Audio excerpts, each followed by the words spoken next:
Moscow, a city long thought untouchable, is now appearing in headlines for reasons that would once have seemed implausible. According to multiple reports, drones and missiles have been intercepted in the skies above the Russian capital, with fragments falling in districts far from the traditional front lines. Unconfirmed accounts speak of explosions that disrupt daily routines, forcing temporary suspensions of air traffic and delays at major airports. While official statements emphasize that air defenses are working effectively and that no significant damage has occurred, the very fact that such incidents are acknowledged suggests a new phase of the conflict, one in which even Russia's most heavily guarded city can no longer be considered immune. For residents, the impact is not only physical, but psychological. Each alert, each unexplained sound in the night, feeds a sense of vulnerability that Moscow has rarely known in its modern history. Analysts stress that the disruption to air travel, with flights delayed or rerouted due to the risk of incoming drones, has become a visible marker of the tension. International business travelers, diplomats, and local commuters alike have experienced the delays, turning what was once routine into a reminder of uncertainty. The image of Moscow as a stable hub, connected seamlessly to the outside world, is being reshaped by these incidents. Behind closed doors, experts suggest that the Ukrainian strategy may be less about destruction and more about symbolism.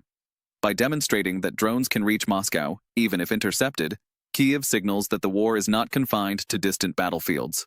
It is a message directed not only at Russia's leadership, but at its people, challenging the perception of distance between the front lines and the capital. The psychological weight of this shift is considerable. For decades, Moscow projected itself as the center of stability, shielded from the turbulence of the periphery. Now, that projection is showing cracks. Officials in Russia continue to insist that the situation is under control. Press releases emphasize the efficiency of the air defense systems, highlighting the number of drones neutralized before they could cause damage. Yet observers note that this narrative, while reassuring, cannot erase the sense that the capital is being tested. Each interception, after all, confirms the reality of an attempted strike. Each closure of airspace, however brief, reinforces the perception that Moscow is no longer beyond reach. The paradox is clear. Every effort to reassure also acknowledges the existence of the threat. Internationally, the reports of drone activity over Moscow have been met with both fascination and caution. Western media outlets describe the incidents as a striking development, noting that they reflect the evolving dynamics of the conflict. Some analysts interpret them as proof of Ukraine's growing capability and determination to impose costs on Russia beyond the front lines. Others warn that these actions, even if limited in scale, could provoke harsh retaliation. The uncertainty surrounding the events only adds to their impact, as speculation often travels faster than confirmed facts. For a financial audience, the implications are significant. The stability of Moscow has long been a cornerstone of Russia's attractiveness for investors, even during periods of international tension.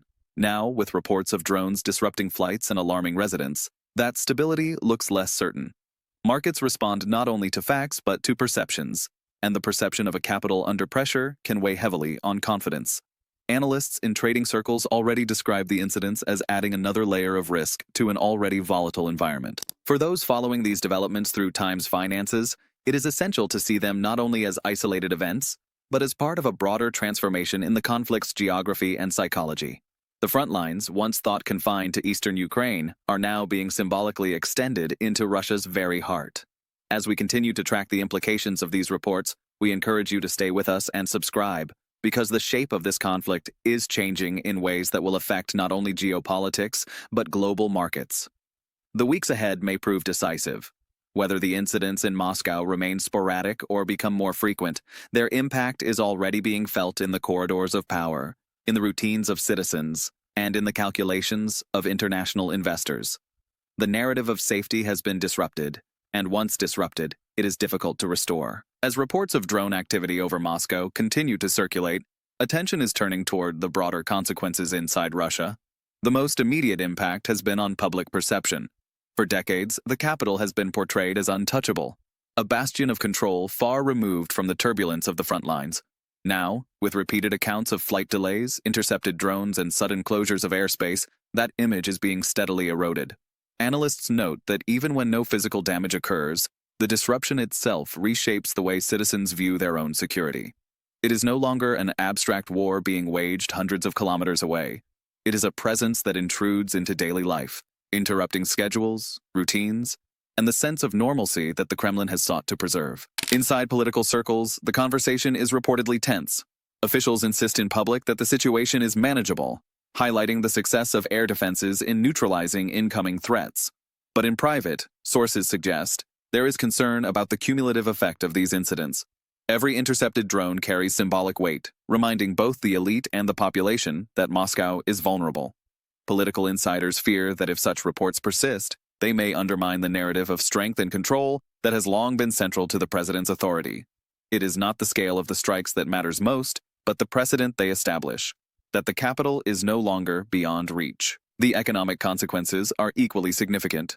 For the Russian economy, already under strain from sanctions and the costs of war, the perception of instability in Moscow poses a new challenge.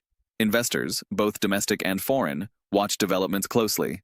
The reliability of air transport, the safety of critical infrastructure, and the confidence of business leaders are all affected by the impression that the capital is under pressure. Even limited disruption at airports can ripple outward into the broader economy, delaying shipments, complicating logistics, and raising insurance costs. Traders describe a climate of heightened uncertainty, where rumors of new incidents influence decisions as much as confirmed events. For ordinary citizens, the effects are measured less in economic indicators than in daily experience. Stories circulate of flights canceled, of roads temporarily closed, of unusual activity in the skies. Each story, whether true or exaggerated, reinforces the sense that something has shifted. Sociologists note that people adapt quickly to new realities, but adaptation does not erase unease. The idea that Moscow is vulnerable is now embedded in the public consciousness. Even if incidents remain sporadic, the psychological scar has been made. It is a reminder that no place is entirely secure, and that the conflict has a reach far greater than most imagined at its outset. International analysts interpret these developments as part of a deliberate Ukrainian strategy. Rather than seeking large-scale destruction, they suggest, the aim is to send a message. Russia's heart is not beyond the war. By forcing the Kremlin to acknowledge even limited disruptions in the capital, Ukraine demonstrates both reach and resolve. This in turn complicates Russia's narrative of dominance. Official statements may emphasize resilience, but each acknowledgement of drone activity undermines the image of total control. For Ukraine and its allies, the psychological impact may be as valuable as any physical damage. Within Russia's elite, the incidents have sparked quiet conversations about risk and resilience. Business leaders, already squeezed by sanctions, now face the added concern that the capital itself could be targeted. Their confidence in the future, analysts note, is waning. Some quietly question whether prolonged war is sustainable without greater costs to Moscow's prestige and stability. Though few would dare speak openly, the undercurrent of doubt is growing. In a system that depends on loyalty at the top, such doubts, once planted, can have unpredictable effects. For global markets, the significance lies not only in Russia's stability, but in the precedent these incidents set. If drones can reach Moscow, they can reach other centers of power and infrastructure. Investors calculate risks accordingly, raising questions about the safety of operating in a region where the boundaries of the conflict appear increasingly porous. The perception of instability, even when the physical threat remains limited, is enough to influence financial flows. Market participants often note that uncertainty is itself a form of volatility, and the events in Moscow are adding to it. The cumulative message of these incidents is clear. The geography of the war is changing. What was once thought to be confined to the Donbass or southern Ukraine is now symbolically stretching into Russia's capital. Whether these reports continue or fade, the idea has taken hold. And in matters of perception, the idea is often as powerful as the event itself. Inside Russia, the political consequences of these incidents are beginning to ripple quietly through the corridors of power. For years, the central narrative projected by the Kremlin has been one of unshakable stability. Moscow was to remain a symbol of resilience, shielded from the turmoil at the periphery. But with repeated reports of drones and missiles approaching the capital, that narrative is harder to sustain.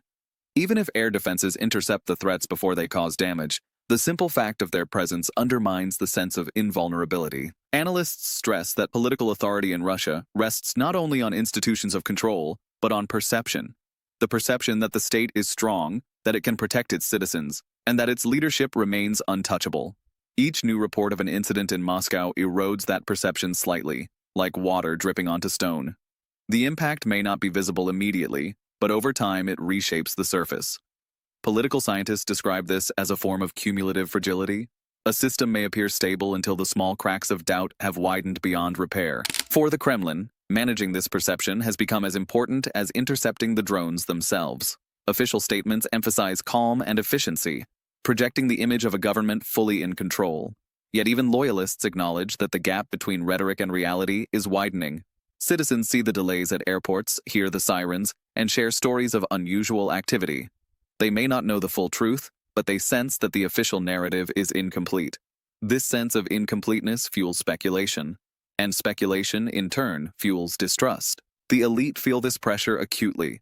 Business leaders, senior officials, and bureaucrats understand that their legitimacy is tied to the state's ability to maintain order. When the capital itself is portrayed as under threat, their confidence falters. Some insiders describe growing frustration, particularly among those whose fortunes depend on Russia's image as a stable hub for commerce and power.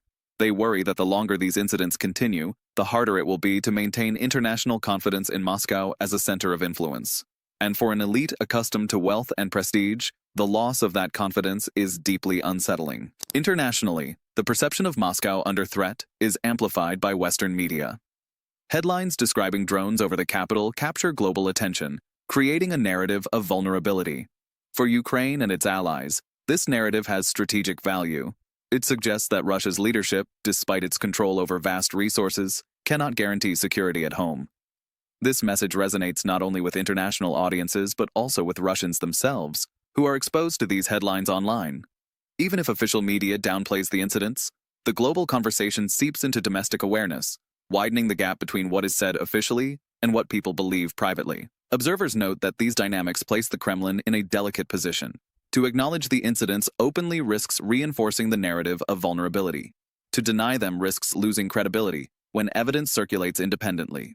Either choice carries costs, and the leadership must navigate carefully to preserve its image of control. The more these dilemmas accumulate, the more visible the cracks become in the system's facade.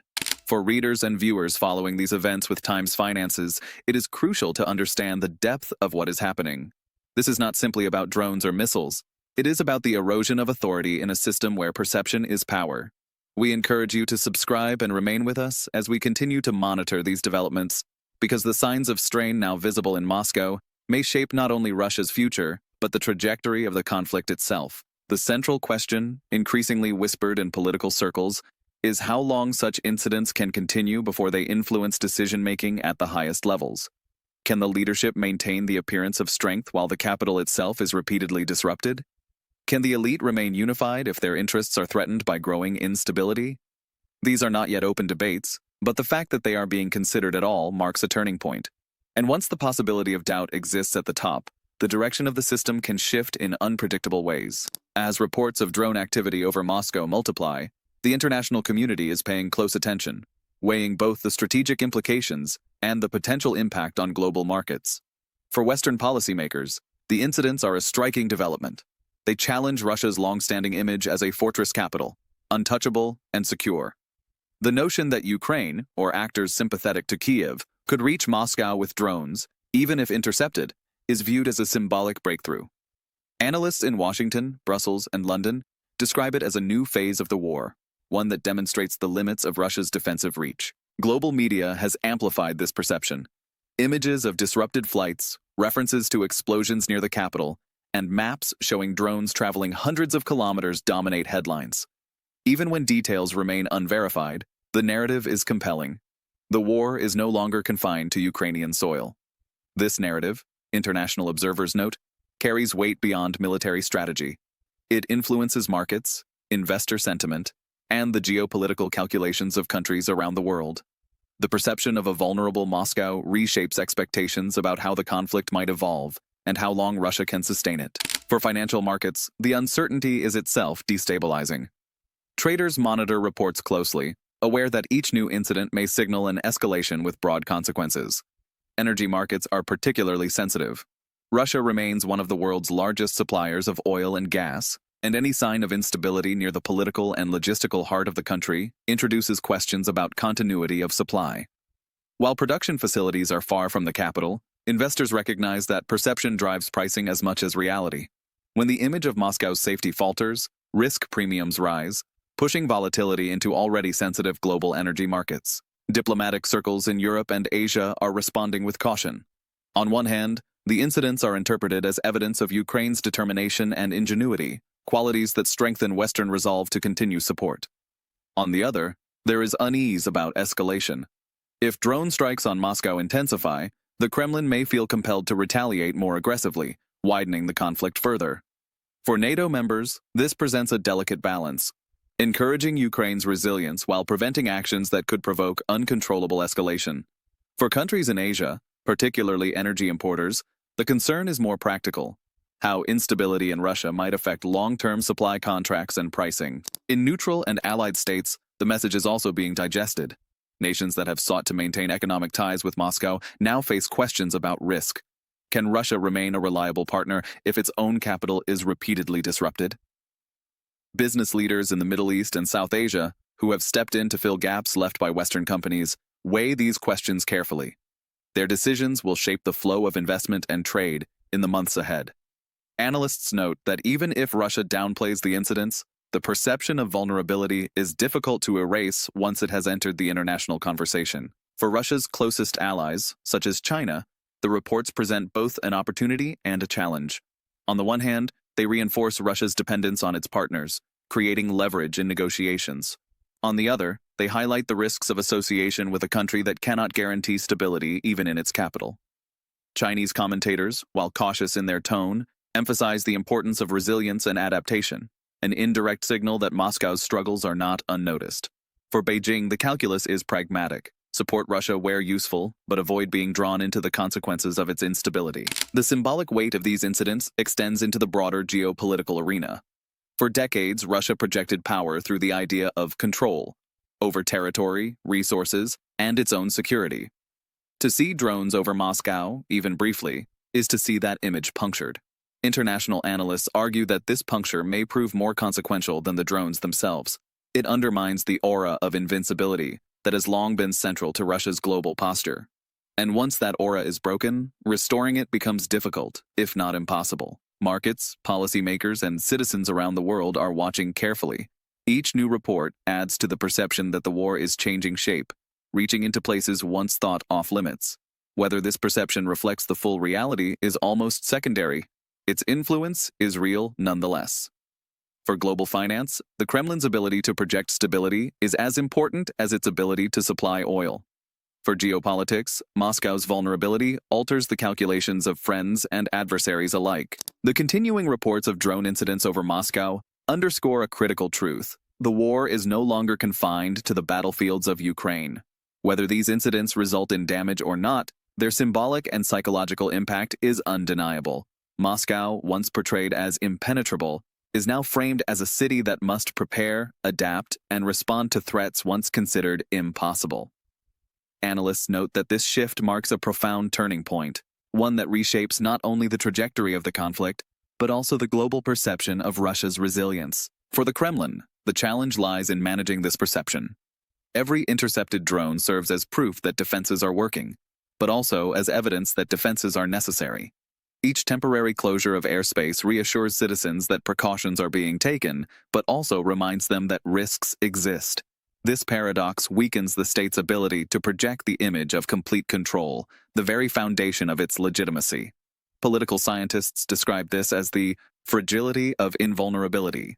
Once breached, even symbolically, the illusion of total security is difficult to restore. Inside Russia, citizens respond with a mix of resilience and unease. Some accept the official narrative, trusting that defenses are sufficient. Others quietly question why such incidents are occurring at all. The disruption of daily routines, delayed flights, unusual military activity, rumors of explosions, feeds this unease. Sociologists warn that while people may endure material hardship, challenges to the perception of safety strike deeper, altering the way they view both the war and their leaders. The idea that Moscow itself is under threat plants a seed of doubt, and doubt, once introduced, is difficult to contain. For the elite, the implications are equally unsettling. Their wealth and influence depend on the image of Moscow as a stable hub of power and commerce. If that image erodes, so too does their confidence in the future. Reports suggest that behind closed doors, frustration is growing among business and political figures who once considered themselves shielded from the direct consequences of war. they are now forced to confront the possibility that even the capital is not beyond reach. Analysts emphasize that such psychological shifts can influence decision-making in ways that are unpredictable, but potentially transformative. Globally, the incidents over Moscow are interpreted through multiple lenses. For Ukraine and its allies, they are a demonstration of reach and resolve, proof that the conflict can touch the very heart of Russia. For Western governments, they are a sign that time and pressure may gradually erode Moscow's aura of stability. For investors, they are another layer of risk to factor into already volatile markets, particularly in energy and commodities. And for Russia's partners abroad, they are a reminder that association with Moscow carries growing uncertainty. The broader lesson is clear. Wars are not only fought on the battlefield, they are fought in the realm of perception, in the routines of daily life, in the confidence of markets and elites. The incidents in Moscow illustrate this vividly. Even without large-scale destruction, they alter narratives, weaken assumptions, and shift calculations. In many ways, their symbolic power exceeds their physical effect. And in conflicts shaped as much by psychology as by force, symbolism matters. For our readers at Times Finances, the importance of tracking these developments cannot be overstated. The shape of the war is changing, and with it, the contours of global risk. As Moscow confronts the reality of being within reach, the implications will be felt not only in geopolitics, but in markets, investments, and the stability of international systems. We will continue to monitor these changes with the depth and clarity our audience expects. To follow this story as it evolves and to understand the forces shaping tomorrow's headlines, we encourage you to subscribe and stay connected with us. Ultimately, the incidents over Moscow are less about individual drones than about the transformation of perception. They show that no place is entirely secure, that power is vulnerable, and that even the most carefully constructed images can be punctured. How Russia responds, whether by escalating, adapting, or recalibrating, will determine not only the course of the war, but also the country's place in the world. For now, the message is clear. The conflict has reached the heart of Russia, and its consequences will be felt far beyond.